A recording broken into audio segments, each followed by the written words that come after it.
All right, Top, we hear the chants say their names during Black Lives Matter protests around the country. Tonight, we want to say the names of our young people killed on the streets of D.C. Micaiah Wilson, Maurice Scott, Karan Brown, and now 11-year-old Davon McNeal. Tonight, outrage and a call to action from community activists. Delia Gonsalves is live in Southeast. And Delia, you and I are both parents, and these stories just break our hearts. Absolutely. As I heard you read off those names, my heart broke that much more. It is a tough story to tell, and it's heartbreaking that we've been here so many times. Activists say they're feeling it too, just like we as parents are feeling upset, frustrated, heartbroken. They're feeling that same sense of frustration, helplessness. But one longtime community leader I spoke to tonight says, use that passion, use that energy. Despite the trauma, we must continue to work to stop this violence. Could you imagine what the outrage would be if this was somewhere else in the city? 11-year-old Davon McNeal, a child whose school principal described as a leader among his peers, who idolized Frederick Douglass and wanted his community to succeed, was killed in the shadow of the Frederick Douglass House Saturday.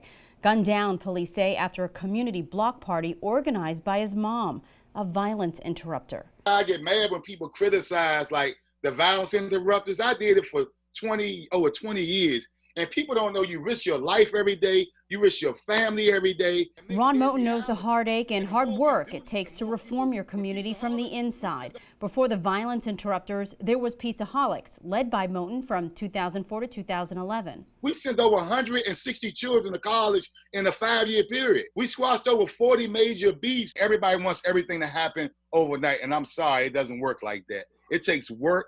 It takes years of coordination with agencies, but most importantly, the community. Moten says activists and city leaders must address the trauma and inequities that he believes are the root causes of this violence in a community desperate for better schools, more grocery stores, better housing, and more jobs. If we can invest in the developers, why can't we invest in the communities? When I say invest in the communities, I mean empower people to have something to live for. And the city has done it, but we need to do more of it. You got to replace the gun with something else, because right now the gun is the only power that they know. We don't all have to agree, but just know when your heart's in the right place, friction makes diamonds. And maybe, Moten says, with committed strategic work, we can fulfill Davon's dreams to see his community succeed. And if you love this community, if you love DC, we all have a part to play. DC police offering a $25,000 reward for information leading to an arrest in this case. And remember, you can always text your tip anonymously to 50411. Les? John's call was just so powerful and emotional, and I just can't shake the words of giving people a reason to live. That really just sort of stayed with me, and hopefully it stays with everybody as we work to eradicate this violence that's taking far too many young people. All right, D.C. Mayor Muriel Bowser is also reacting tonight to young Davon's killing. She was asked about this during today's news conference. This is just an unimaginable tragedy for any family to go through, and I know that Davon and his family, in this moment of grief, want to make sure that another family doesn't suffer this tragic loss. So while we are all prayerful for them, we also need to work together to hold the people who killed Davon accountable. This should not have happened, and it cannot keep happening. We can't keep losing our children to senseless gun violence.